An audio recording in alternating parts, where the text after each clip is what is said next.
그 땅에서 떠나겠다 하나이다.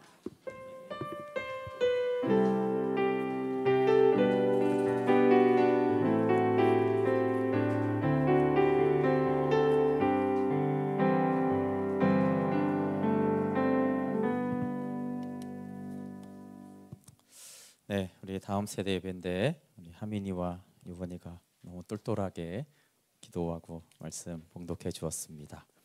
네, 우리 하민이 보니까 직접 자기 손으로 이렇게 기도를 적어서 기도를 해 주었어요. 네, 우리 어린 아이들의 기도를 들을 때 항상 좋은 것 같아요. 그렇죠? 그래서 나도 저렇게 기도해야 되는데 이런 생각을 가끔 합니다. 네, 오늘은 아모스 말씀, 우리 하나님의 다림줄이라는 제목으로 말씀 나누도록 하겠습니다. 네, 오늘 7장에 보면 아모스가 이렇게 계속 심판에 대한 말씀인데 메뚜기와 불심판을 이렇게 있다고 하는데 아모스가 이렇게 기도하니까 하나님이 뜻을 돌이켜서 심판을 철회하는 말씀으로 시작이 됩니다. 우리 아모스 7장 2절 다시 한번 읽어볼게요. 7장 2절 시작. 메뚜기가 땅의 풀을 다 먹은지라 내가 이르되 주 여호와여 청하건대 사하소서 야곱이 미약하오니 어떻게 서리이까 하며. 네, 새 번역에는 좀 이렇게 번역을 했는데요. 네, 주 하나님 용서하여 주십시오. 야곱이 어떻게 견디어낼 수 있겠습니까? 그는 너무 어립니다. 이렇게 말했어요. 이렇게 이제 메뚜기가 엄청 많고 이렇게 불재앙이 있는데 용서해 달라고 하는 이유가 죄가 없다고 하는 게 아니고요. 벌받아 마땅한데 야곱이 너무 약하기 때문에 심판을 견디지 못하니까 용서해 달라고 합니다. 이것도 용서의 이유가 됩니다. 그러니까 하나님이 동의하시고 그래 내가 이 심판을 이루어지지 않겠다라고 하세요. 그래서 우리가 사실 용서라는 것 중에 하나가 우리가 약하기 때문에 용서받는 것을 우리가 좀 알아야 합니다. 성도 간에도 그렇고 부모 자녀 간에도 그렇고 선생님과 학생 간에도 그렇고 회사나 학교도 다 마찬가지인데 우리가 꼭 지적받고 싸우고 책망받을 때만 내가 그때만 잘못한 게 아니고요. 우리는 사실 잘못을 굉장히 많이 해요. 근데 사람들이 그냥 약하니까 그냥 봐주자 이렇게 넘어갈 때가 많습니다. 아유, 뭐라고 해봐야 상처만 받겠지. 그렇게 사실은 용서받는 게 많아요. 근데 하나님도 그렇게 우리를 많이 용서해 주세요. 근데 이제 여기 그냥 용서가 아니라 기도로 용서가 되잖아요. 근데 우리가 이렇게 또 하나님이 심판하시면 우리가 회개가 굉장히 중요하잖아요. 근데 이 본문에 보면 회개가 없어요. 회개가 없고 선지자가 중보 기도를 해주니까 하나님이 용서해 주시고 심판을 철회합니다. 그러니까 우리가 또 하나 알아야 될 거는 회개나 돌이킴과 상관없이 나의 많은 죄가 용서를 받는다라는 거. 그래서 심판이 징벌이 재앙이 나한테 미치지 않는다라는 것도 알아야 됩니다. 근데 이제 선지자들은 예수 그리스도의 모형이잖아요, 그렇죠? 선지자들은 예수님을 증거할 뿐만 아니라 예수님이 참 선지자이기 때문에 예수님의 기도를 예표합니다. 근데 정말 이 기도랑 똑같은 내용들이 로마서 8장 33절과 34절에 이렇게 나옵니다. 같이 한번 읽어볼게요. 시작. 누가 능히 하나님께서 택하신 자들을 고발하리요? 의롭다 하신 이는 하나님이시니 누가 정죄하리요? 죽으실 뿐 아니라 다시 살아나신 이는 그리스도 예수시니 그는 하나님 우편에 계신 자요 우리를 위하여 간구하시는 자시니라. 여러분, 예수님이 부활하사 하나님 보좌 우편에서 앉아서 하는 일이 크게 두 가지가 있어요. 하나는 온 땅을 통치하는 거예요. 교회를 통치하는 것을 하시는데, 근데 그 하나님 보좌 우편에서 하는 또 하나의 중요한 일이 우리를 위해서 기도하신대요. 보좌 우편에서 기도하고 계시다. 근데 물론 그 기도는 광범위하겠죠. 근데 여기 로마서에서 바울이 특정해서 예수님이 어떤 기도를 하는가를 이렇게 말해요. 여기 누군가가 고발을 하고 정죄를 하잖아요, 그렇죠? 죄하고 관련이 있는 거죠. 죄를 지으니까 고발은 뭐예요? 처벌해 달라는 거잖아요. 벌을 내려서 죄가 있으니 처벌해 달라. 또 정죄하니까 죄를 정해 달라. 확정 판결을 해 달라. 이렇게 이제 하고 있을 때 예수님이 어떻게 한다고요? 우리를 위해 기도해요. 아모스가 한 기도를 하는 거죠. 우리가 죄가 없어서가 아니고 아버지 용호가 감당하지 못합니다. 물론 예수님이 이제 십자가에서 죄를 담당했기 때문에 제가 그 죄를 심판을 담당했습니다. 이렇게 예수님이 우리를 기도해 주세요. 그러면 아모스를 통해서 우리가 뭘 할 수 있어요? 예수님의 기도를 받으시고 하나님이 우리를 용서하시고 그 용서는 우리에게 내릴 심판과 재앙을 하나님이 그냥 거두어 주세요. 근데 예수님만 기도하는 것이 아니라 성령님도 로마서 8장 26절 27절에 보면은 기도합니다. 같이 한번 읽어볼게요. 시작. 이와 같이 성령도 우리의 연약함을 도우시나니 우리는 마땅히 기도할 바를 알지 못하나 오직 성령이 말할 수 없는 탄식으로 우리를 위하여 친히 간구하시느니라. 마음을 살피시는 이가 성령의 생각을 아시나니 이는 성령이 하나님의 뜻대로 성도를 위하여 간구하심이니라. 아멘. 성령님이 우리를 도우세요. 어떤 걸 도우세요? 연약함이 있어서 그 연약함을 도우세요. 근데 우리가 연약하는 걸 어떻게 도우시냐면은 우리를 위해 탄식으로 기도하면서 도우세요. 우리가 기도해야 되는 건 너무 맞는데 기도 안 해도 난 잘 사는 것 같아. 그거 왜 잘 사는 거예요? 우리가 기도하지도 않고 기도를 해도 엉터리로 하고 있을 그때 성령님이 그런 우리의 연약함들을 가지고 우리를 위해서 기도해 주신대요. 그래서 우리가 그 연약한 것 때문에 원래 문제가 생겨야 되는데 그거를 성령님이 우리의 연약함을 도와주신다라는 거예요. 기도 안 하는 분들은 좀 위안이 되죠. 성령님이 나를 대신해서 그렇게 기도해 주셔가지고 내가 원래 이렇게 연약하니까 더 많은 문제가 터지고 재앙을 받아야 되는데 근데 이렇게 나를 도와주시는구나. 근데 보시면 여러분 모세도 중보기도를 하는데 이스라엘 백성이 금송아지를 숭배해서 다 하나님이 진멸해야 된다고 할 때 모세가 하나님께 기도해서 용서받고 심판이 철회가 돼요. 그래서 중보라는 뜻은 평화 형성이나 회복, 계약 성립을 위해서 둘 사이에 개입하는 자를 말해요. 그래서 계속 예수님을 중보자라고 말하는데 디모데전서 2장 5절에 하나님과 사람 사이에 중보자는 한 분이신데 그 사람이신 그리스도 예수라. 또 히브리서는 3번이나 새 언약의 중보이신 예수라고 말을 합니다. 근데 여기서 아모스와 모세의 기도, 또 여러분 예수님과 성령님의 기도에 공통점이 있어요. 그게 뭐겠어요? 우리가 모르는 사이에 그런 기도가 일어났다는 거예요.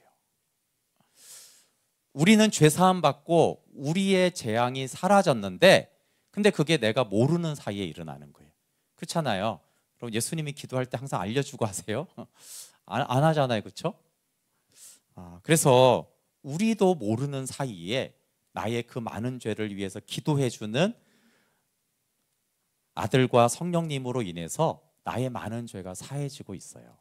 그래서 내가 받을 그 많은 재앙들이 철회되고 있다는 것이 얼마나 감사한지 모르죠. 그래서 나는 내가 못된 일 되게 많이 하는데 왜 이렇게 재앙이 있지 않을까? 이유는 알 수 있죠. 우리를 위해서 중보하시는 분들 때문이고 특별히 아들과 성령님께서 나를 위해 기도하시기 때문에 내가 원래는 그게 내려줘야 될 재앙이 나한테 면해지고 있습니다. 그런데 이제 오늘 이제 설교의 중점은 7절, 8절이에요. 근데 이렇게 하나님은 우리를 용서하기 원하고 선지자는 우리가 심판받기를 원하지 않아요. 그래서 원래는 이 기도로 우리의 죄를 사함받는데 하나님이 용서되지 않는 문제가 있다라고 말씀하세요. 우리 7절, 8절 같이 한번 읽어볼게요. 시작. 또 내게 보이신 것이 이러하니라. 다림줄을 가지고 쌓은 담 곁에 주께서 손에 다림줄을 잡고 서셨더니 여호와께서 내게 이르시되 아모스야 내가 무엇을 보느냐? 내가 대답하되 다림줄이니이다. 주께서 이르시되 내가 다림줄을 내 백성 이스라엘 가운데 두고 다시는 용서하지 아니하리니. 그럼 하나님이 수없이 용서하고 긍휼로 심판을 철회하셨는데 그 다음에 이제 다림줄 환상을 딱 보입니다. 다림줄은 금요일날 신정아 전사 얘기했는데 이렇게 생긴 겁니다. 그래서 벽을 이렇게 올바른 수직인지, 그러니까 건축가들은 수직과 수평이 잘 맞는 게 건축의 가장 기본이고 중요합니다. 그래서 이제 수직을 재는 거예요. 근데 이제 이스라엘이라는 이제 쌓은 담에다가 건축에다가 하나님께 다림줄을 이렇게 두시고는 이렇게 말하는, 다시는 내가 용서하지 않겠다, 심판하겠다라는 말과 똑같죠. 근데 제가 뭐 이번 주에도 다림줄 이렇게 유튜브에 치면 설교가 많이 뜹니다. 그래서 제가 이제 많이 주로 이 부분을 들어보면, 이 다림줄이 뭐냐? 하나님의 말씀이다. 하나님의 기준이다. 하나님의 말씀을 기준으로 쌓아야 되고, 하나님의 기준으로 틀어진 거는 무너뜨려져야 된다. 회개해야 된다. 이런 설교들이 대부분이었어요. 근데 제가 좀 생각해 봤어요.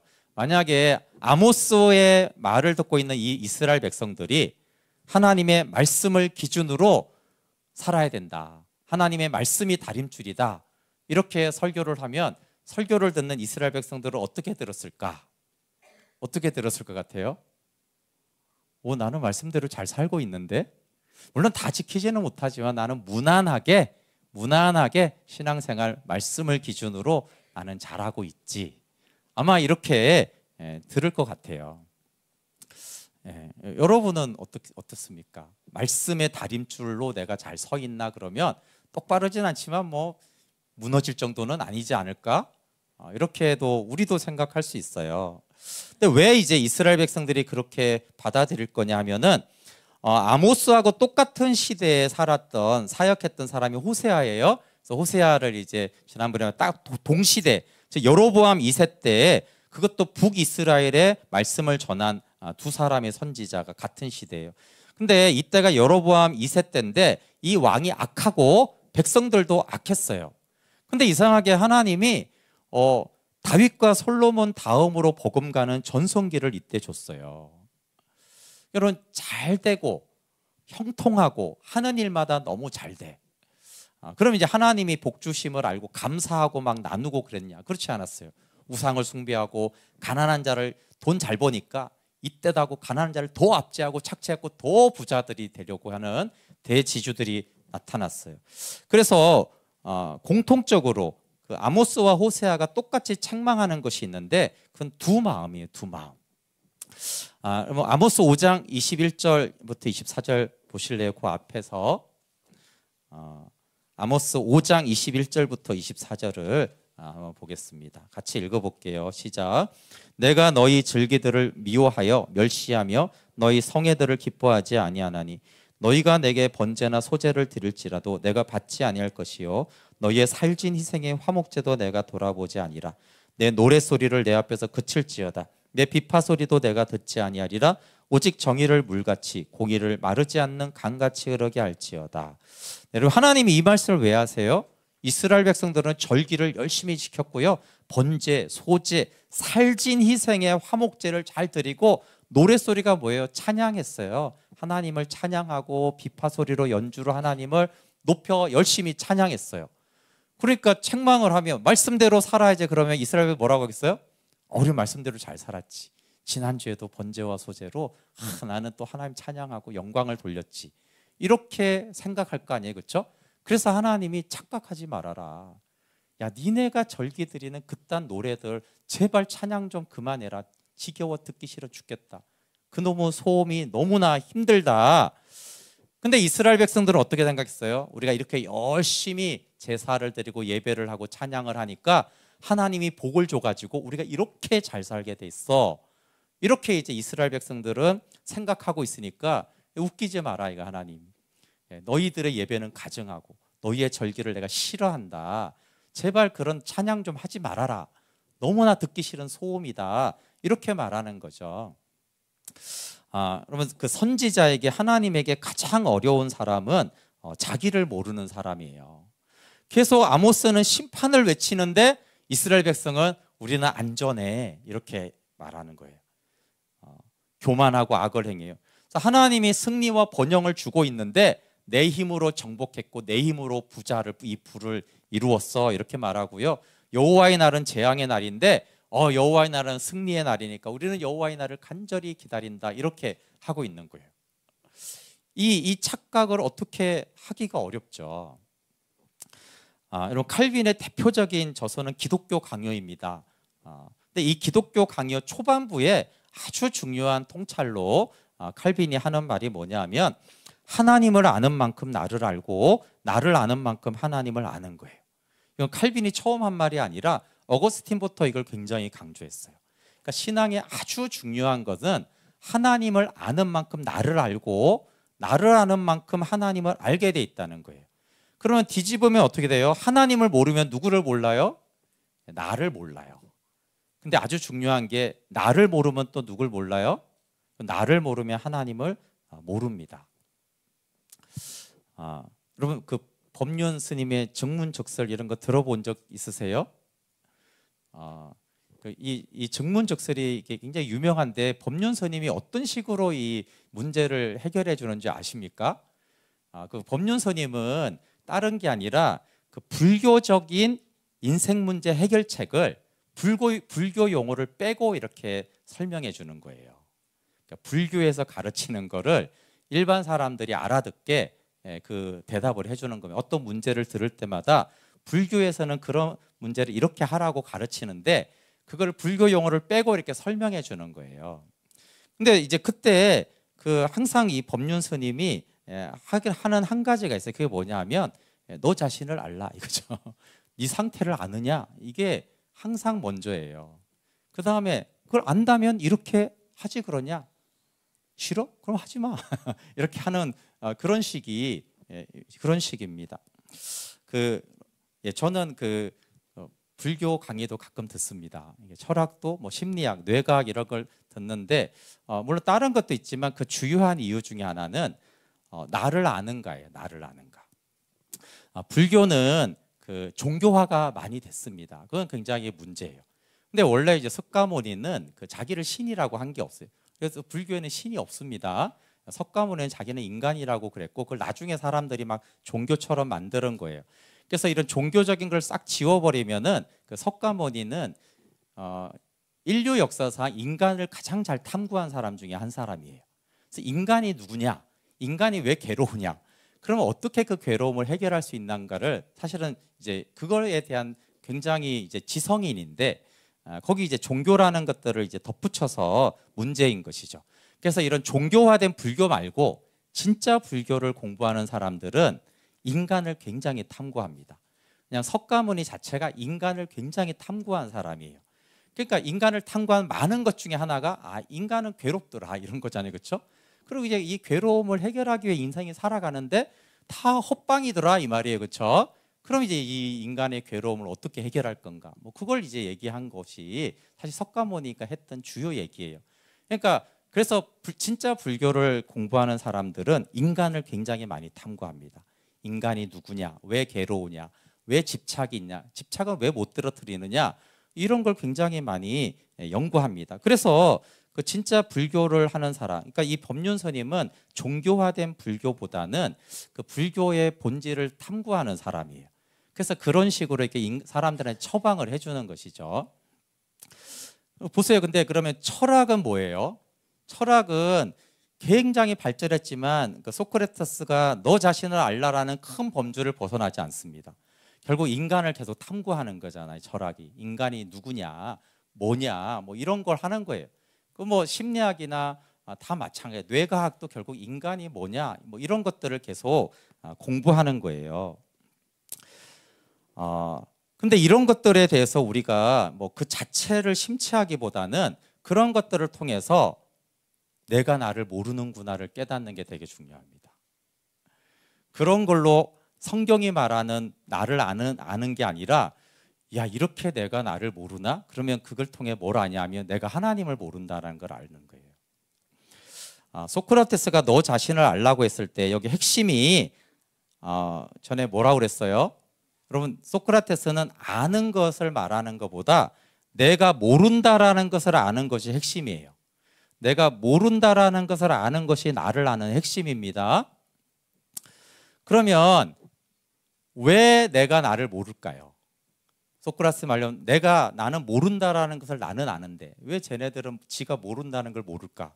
근데 모른다라는 것을 아는 것은 나를 안다는 것이고 그럼 모른다는 것을 아는 것은 소크라테스가 한 말은 아니지만 내가 모름을 알면 겸손해지잖아요. 그렇죠? 근데 역설이지만 왜 자신의 무지를 모르냐 하면요. 아는 것이 없어서 모릅니다. 공부를 생각하면 쉽죠. 우리 여기 공부를 싫어하는 다음 세대들 잘 생각해 보세요. 내가 과학, 수학, 영어에서 뭘 모르는지를 안다라는 것은 공부를 한 아이들만 자기가 뭘 모르는지 압니다. 공부를 안 하면 자기가 뭘 모르는지 몰라요. 재수 없는 애들이 있잖아요, 그렇죠? 친구들이 뭐, 야, 나 공부 다 했어. 하나도 안 했어. 근데 95점 맞아. 에이씨, 나 막 이러잖아요, 그렇죠? 근데 걔가 공부 하나도 안 했어. 그 얘기를 왜 하는 거예요? 그 5점을 안 했다는 거예요, 자기가. 그걸 알아요. 자기는 그 5점을 안 한 게 다 안 한 거예요. 그 얘기를 하는 거거든요. 근데 공부를 하나도 안 한 애들은 재수 없어. 다 해놓고는 왜 다 안 했다고 그래. 근데 그 공부를 진짜 한 애는 자기가 100%를 안 했다라는 걸 알고 있어서 그게 마음에 있어가지고 그걸 알아요.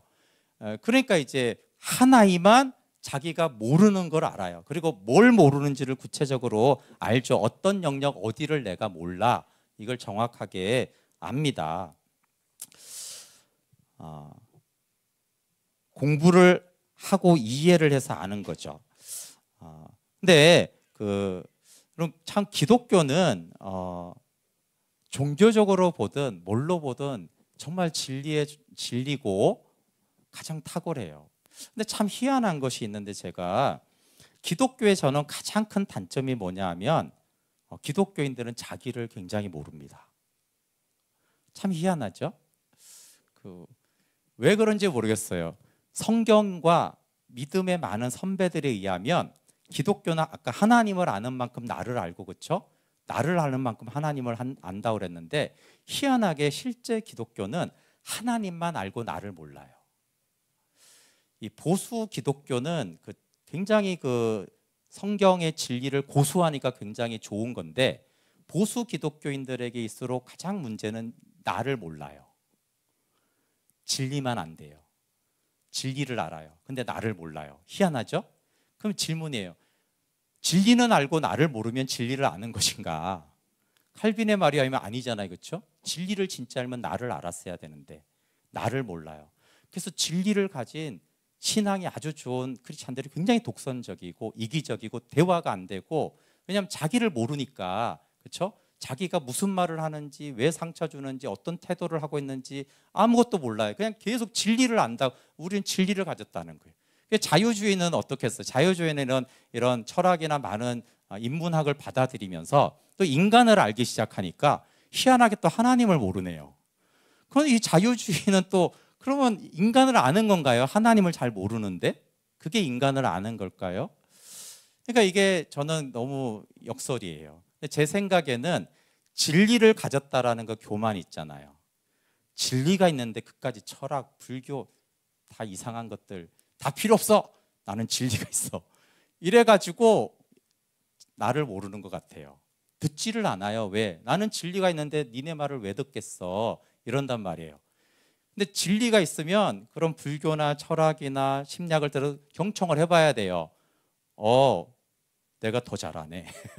그러면 이제 잘 아는 건데, 야, 불교가 더 잘하네, 인생을. 그러면 잘못 알고 있는 거죠. 저는 기독교인들의 가장 큰 단점은 진리는 있어도 나를 모른다. 인간을 모른다.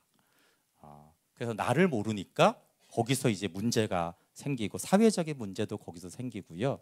기독교가 욕을 먹는 많은 이유도 저는 진리가 없다라기보다는 나를 몰라서 그렇다고 생각해요. 크리스찬들이 세상 속에서도 개인적으로도 마찬가지고 저 크리스찬은 쟤는 지를 몰라 이 비난일 가능성이 굉장히 큽니다. 그럼 사람과의 관계를 힘들게 하는 것도 여러분 자세히 보세요. 많은 것이 힘들게 하지만 자기 자신을 모르는 게 사람을 굉장히 힘들게 합니다. 그 자기 자신을 모른다라는 거는 왜 상처 주는지 모른다는 거거든요. 내가 나를 모르는데 내가 무슨 말을 하고 어떤 태도를 하는지를 전혀 모르고 있는데 그게 상처가 되는지 기뻐하는지를 알겠어요. 그렇죠? 모르죠. 그러면 하나님과의 관계도 가장 힘들게 하는 게 뭐냐면은 나의 영적인 무지를 모르는 거예요. 나의 상태를. 그래서 여러분 성경 전체에서 가장 하나님께 돌아오기 어려운 사람은 자기 자신을 모르는 자예요. 그래서 예수님이 오셔서 말씀 전하고 능력을 행하고 그 모든 것을 했는데도 예수님 믿는 대신에 예수님을 죽인 자들이 바리새인들과 제사장들이잖아요. 그렇죠? 왜냐하면 이들은 보세요. 율법 전문가죠. 지식으로만 전문가가 아니라 율법대로 사네요. 제사장들은 성경을 빠삭하게 알아서 성경대로 그대로 제사를 집례를 다해요. 그러니까 어떤 자부심이 있어요?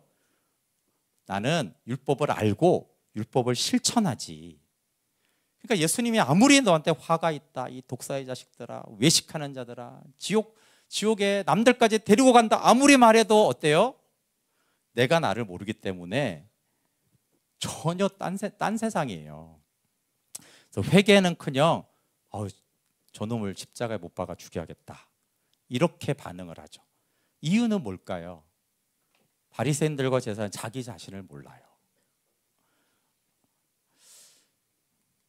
이스라엘의 착각과 말씀대로 산다는 착각을 드러내는 말씀이 9절이에요. 그래서 9절이 굉장히 중요합니다. 우리 한번 7장 9절 말씀을 같이 한번 읽어볼게요. 시작. 이삭의 산당들이 황폐되며 이스라엘의 성소들이 파괴될 것이라. 내가 일어나 칼로 여로보암의 집을 치리라. 여러분, 그래서 다림줄을 놓고 심판하겠다고 한 다음에 9절이 되게 중요한데 어디를 심판할 거냐 하면은 산당들은 나를 위한 우상 숭배하는 것이죠. 그 다음에 이스라엘의 성소들, 이게 되게 중요합니다. 이스라엘의 성소는 어디예요? 남유다의 예루살렘이 말하는 게 아니라 북이스라엘은 성소가 베델과 단에 있는데, 이거는 하나님이 만든 게 아니라 여로보암이라는 초대 왕이 거기다가 가짜로 성소를 만들었어요.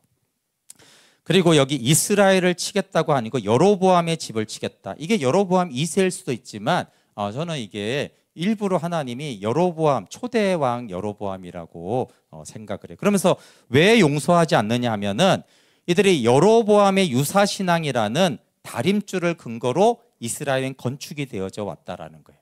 그걸 확인할 수 있는 건 10절과 11절에 보시면 베델의 제사장 아마샤가 났습니다.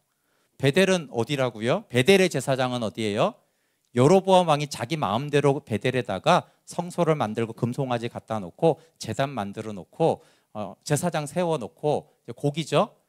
고기 제사장이 발끈해가지고 아모스를 막 공격하고 반역죄로 이렇게 하는 게 나와요. 왜 발끈하겠어요? 이 9절 때문에 그래요. 이스라엘의 성소들이 파괴된다. 그러니까 베델에 있는 성소는 파괴될 것이다. 그러니까 베델의 제사장인 아마샤가 너무 열받은 거죠. 그렇죠? 이게 감히 어딜 내가 근무하고 밥벌이하는 여기를 하면서 화가 나가지고 아모스를 굉장히 공격을 합니다.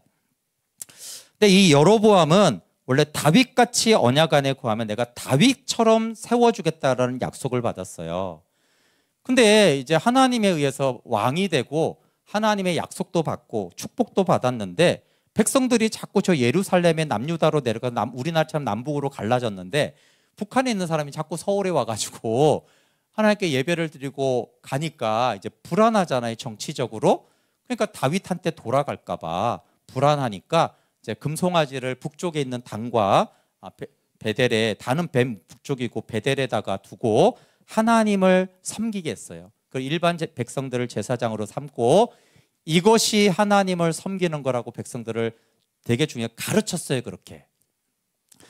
그러니까 이제 두 가지가 문제가 해결되죠. 왜요? 하나는 여로보암의 불안과 두려움이 없어졌어요. 백성들이 남유다로 안 내려가네, 우리 평양에서 이렇게 예배하니까 너무 좋다. 그리고 백성들은 또 어떻게 해요? 저 북쪽에서 이 남쪽까지 내려오려니까 너무 멀고 번거로웠는데 그것도 두 군데나 만들어줬잖아요. 가까운 데 가라. 그러니까 여러분, 지금도 예배 제일 좋아하는 거 뭐예요? 성도들이 예배 빨리 끝내는 거, 편리한 거, 주차시설 좋은 거, 다 편리한 걸 다 너무 좋아하잖아요 지금은. 그러니까 너무 백성들도 좋아하는 거죠. 그럼 세상의 다림줄과 유사신앙이 되게 이제 연결이 됩니다. 세상에도 다림줄이 있어요. 지금 이 시대의 다림줄은 과학 다림줄이 있어요. 과학 다림줄. 그래서 이 지식인들의 다림줄은 과학입니다. 그래서 과학으로 모든 걸 다 알고 판단하려고 그러는데 과학자들이 나와서 얼마나 황당한 얘기를 하냐면 과학자가 말하는 신이 없다는 증거. 외계인이 확실히 있다. 뭐 이런 것들을 과학자들이 나와서 말을 합니다. 여러분 아주 간단한 질문을 제가 했습니다. 과학자가 아는 게 많을까요? 모르는 게 많을까요? 예, 그 뭐 교수들을 보면은 모르는 게 많다는 건 금방 압니다. 그러면 두 번째 질문은 모든 과학자들의 지식을 총 합치면 이 우주에서 아는 게 많을까요? 모르는 게 많을까요? 예, 여러분 역사상 인간이 발견한 모든 과학과 지식을 다 합치면 아는 게 많을까요? 모르는 게 많을까요? 예, 모르는 게 많습니다. 그럼 진짜 아까 말한 것처럼 소크라테스 말이 많습니다. 진짜를 아는 과학자는 자기의 무지를 압니다. 그렇지 않습니까? 진짜 석학은 실제로 공부해 보면 자기가 얼마나 모르는 게 많은지를 아는 사람이에요. 그런 과학자는 겸손해요. 근데 이 과학이라는 이름으로 뭐 신이 있다 없다 어쩌다 뭐 영이 어쩌자 이런 걸 논하는 사람들은 무지한 사람이죠. 소크라테스는 네 자신이나 알아라. 너는 왜 네가 모른다는 사실을 모르느냐 이렇게 하는 거잖아요. 그렇죠? 그래서 여러분 과학자들이 과학적으로 증명된 것 이외에 뭐 이론이나 영이나 하나님에 대한 다림줄을 이렇게 놓으면요. 겁먹지 마시고 쟤는 무식하구나. 소크라테스가 이미 몇 년 전에 한 얘기를 지 무지를 모르는 교만한 자구나. 그래서 들을 필요가 없는 거예요. 근데 오늘날에는 과학 다림줄이 있어서 과학자 이러면 사람들이 쫄아가지고요. 오 그런가 이렇게 하는 이상한 시대가 됐어요. 고짓 다림줄이죠. 어쨌든 또 가장 영향력이 있는 다림줄은 돈 다림줄이에요. 그렇죠? 네, 클린턴 대통령이 후보 시절에 아주 유명한 대선 문구가 있죠. 바보야, 문제는 경제야. 그렇죠? 네, 돈이 최고지. 돈 다림줄이면 다 통하죠. 그 외에 정치 다림줄, 사상 다림줄, 여러 세상의 다림줄이 있어요. 근데 이 여로보암 왕이 하나님의 은혜와 다윗의 약속을 받고도 세상이 말하는 왕권 추구라는 이 세상의 다림줄과 신앙의 다림줄을 섞어 놓은 것이 여로보암의 유사신앙 다림줄입니다.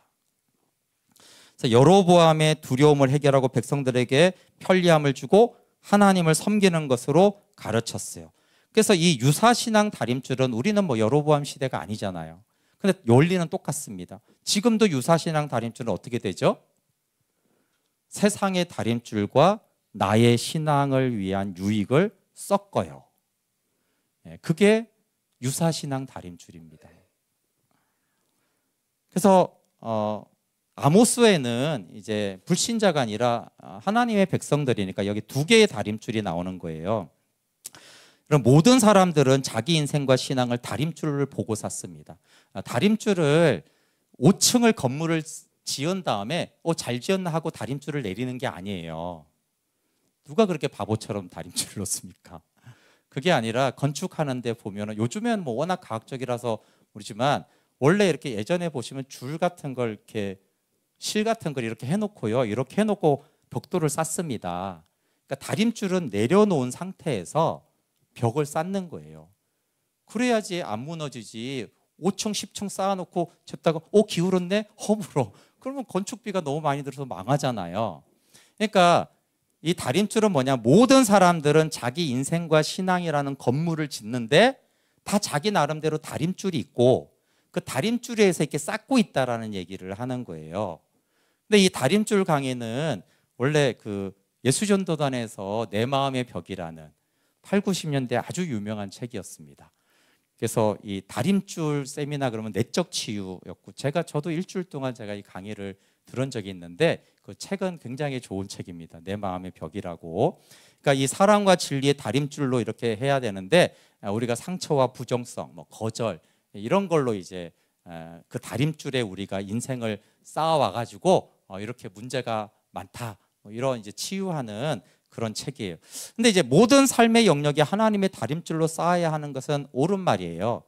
근데 이제 이 아모스를 가지고 그 책을 쓰는데 근데 이 원래 아모스 본문 자체가 말하는 것은 두 개의 다림줄을 말합니다. 내적 치유를 원래 말하는 건 아니고 여로보암의 다림줄과 하나님의 다림줄이 있어요. 여로보암의 다림줄은 자기 목적에 맞게 말씀을 응용해서 다림줄을 놓고 건축하는 거고, 하나님의 다림줄은 아모스, 좁게 보면 아모스의 말씀, 넓게 보면 구약의 언약 관계, 이제 새 언약 관계, 성경 전체에서는 아들을 통해서 주실 이 생명과 하나님을 아는 것, 이 하나님의 다림줄과 여로보암의 두 다림줄이 있어요. 하나님의 질문은 이거예요. 아모스야, 네가 기도해가지고 내가 이 심판을 다 철회했잖아. 근데 얘네들이 잘못된 다림줄을 놓고는 계속 이렇게 쌓아왔어. 잘못 쌓아왔어.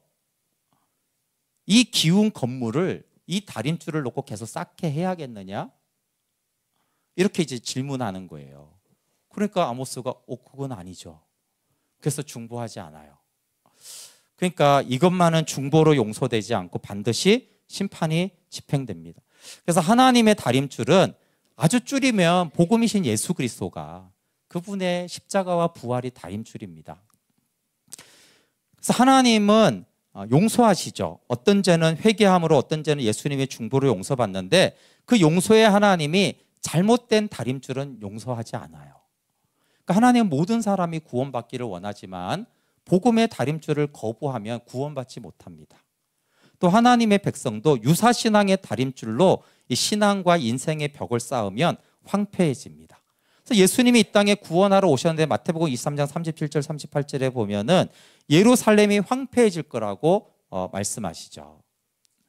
아들이 왔지만 잘못된 다림줄로 예루살렘이 계속 가고 쌓고 있기 때문에 예루살렘은 황폐해질 수밖에 없다. 그리고 한국교회 다림줄은 어떻습니까? 저는 한국교회 목사님들은 훌륭한 목사님과 존경할 분들이 가까이도 참 많습니다. 그런데 이 하나님의 다림줄을 놓는 설교는 굉장히 드물어요. 가끔 이렇게 설교 준비를 해야 되니 같은 본문을 하면 큰 교회부터 작은 까지 그냥 있는 건 제가 다 들어보는데, 거의 언약 관계나 하나님 나라나 생명이나 복음에 대한 것들이 굉장히 희박해요. 그러면 여러분, 목사님들이 무식해서나 성경을 이해하지 못해서 그럴까요? 그렇지 않습니다. 왜 그렇게 이제 말씀이 되냐면 자기 관점의 다림줄을 놓아서 그래요. 그러니까 전통적으로 한국교회 오래 있었던 거는 복을 받고 싶어요. 내가 그게 목적이에요. 그러면 그 목적, 고지론 이런 것을 가지고 내 관점으로 성경을 봐요.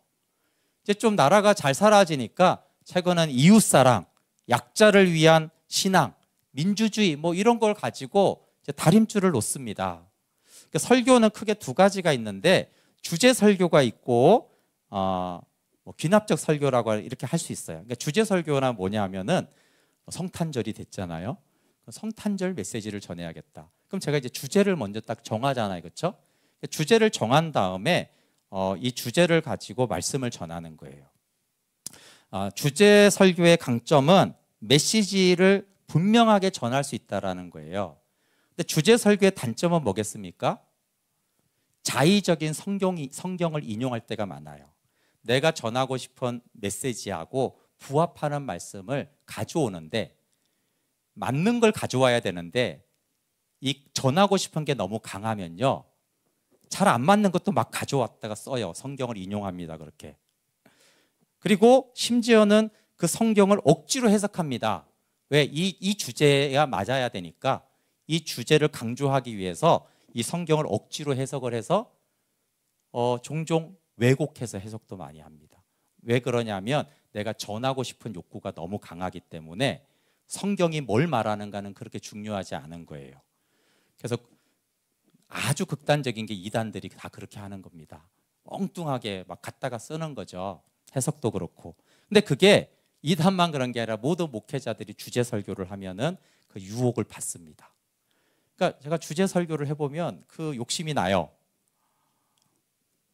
그래서 자기가 전하고 싶은 메시지로 성경을 해석하는 거예요. 그래서 멍청해서 그런 게 아니라 되게 똑똑하고, 그렇지만 무리한 성경 해석을 넘어서 틀린 성경을 해석하기 시작해요. 그래서 이제 목회자가 자기 관점의 성경 다림줄이 굉장히 분명하잖아요. 그러면 그렇게 되는데, 그러면 목회자들이 그런 식으로 성경을 해석을 한단 말이에요. 성경이 뭘 말하는가 보다 중요한 거는 내가 말하는 바를 성경에서 찾아내는 거예요. 그러면 또 각 성도들의 다림줄은 어떻게 놓겠습니까? 그러니까 내 관심을 내려놓고 성경이 뭘 말하는가를 정말 보는가, 아니면 내가 그게 나쁜 게 아닙니다. 좋은 거예요. 좋은 거지만 그걸 성경에 찾기 시작해요. 찾아내서 그런 식으로 다림줄을 놓고 건물을 지어요. 우리 다음 세대들도 하나님이 기뻐하는 다림줄을 놓고 공부하고 직업을 가지고 비전을 세우는가, 그렇지 않고 세상이 말하는 그 다림줄을 놓고 나는 공부를 왜 하는지, 왜 이 직업을 가지는지도 마찬가지죠.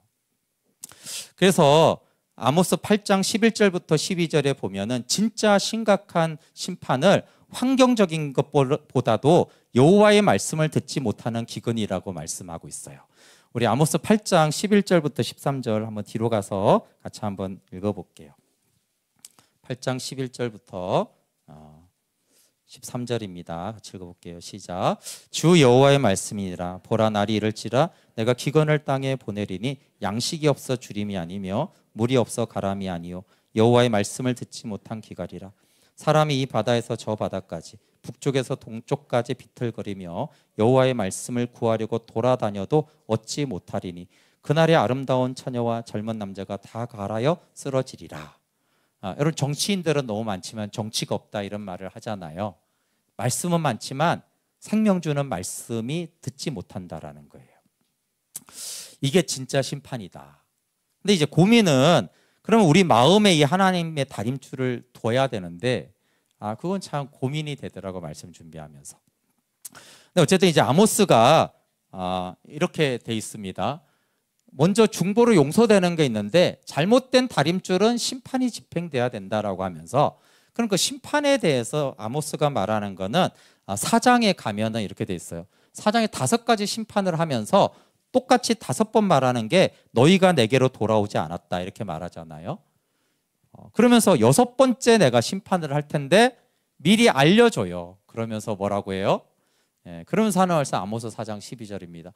그러므로 이스라엘에 내가 이와 같이 내게 행하려, 내가 이것을 내게 행할지 다시 심판할 텐데 내 하나님 만날 준비를 하라 이렇게 말해요. 심판을 통해서 하나님 만날 준비를 하라. 그게 다림줄을 통해서 심판하겠다가 끝이 아니라 그 심판을 통해서 하나님 만날 준비를 해야 되는데, 얘네들이 계속 심판을 해도 하나님 만날 준비를 안 한다야. 내가 다시 심판을 보낼 텐데 너희가 하나님 만날 준비를 하라는 것이죠. 어떻게 하나님 만날 준비를 하는가? 지난주 설교를 참고하시고 땅콩을 심어라 그랬습니다. 제가 심판을 통해서 하나님 만날 준비를 하라고 한 다음에, 이게 4장이잖아요, 그렇죠? 4장 전체가 그 내용인데 5장에 가면 하나님 만날 준비를 하라고 한 다음에 하나님을 찾아라 이렇게 말해요. 우리 5장 4절부터 6절 한번 같이 읽어볼게요. 5장 4절부터 6절 시작. 여호와께서 이스라엘 족속에게 이와 같이 말씀하시기를 너희는 나를 찾으라. 그리하면 살리라. 베델을 찾지 말며 길갈로 들어가지 말며 브엘세바로도 나아가지 말라. 길갈은 반드시 사로잡히겠고 베델은 비참하게 될 것임이라 하셨나니 너희는 여호와를 찾으라. 그리하면 살리라. 그렇지 않으면 그가 불같이 요셉의 집에 임하여 멸하시리니 베델에서 그 불들을 끌 자가 없으리라. 아멘. 여러분, 심판을 통해 하나님을 만날 준비하라고 한 다음에 4절에 나를 찾아라. 그러면 산다 이렇게 말하죠. 여기서 이제 살 길을 말해주는 거예요. 심판하겠다가 끝이 아니라 심판을 통해서 나를 만날 준비를 하고 나를 찾으면 그러면 산다.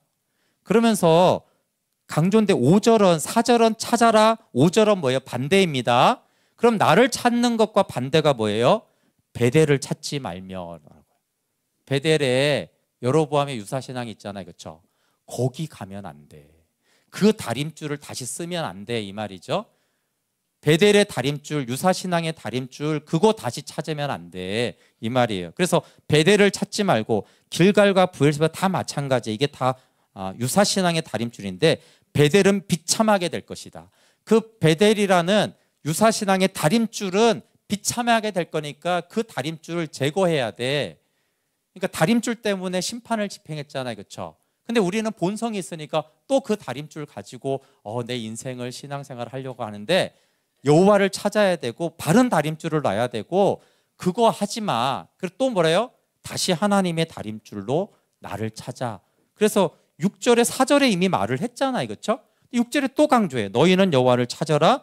그리하면 살리라. 그리고 맨 나중에 보면 베델에서 그 불들을 끌 자가 없어요. 이 베델은 계속 여로보암의 유사신앙이라는 다림줄 그거 심판받아.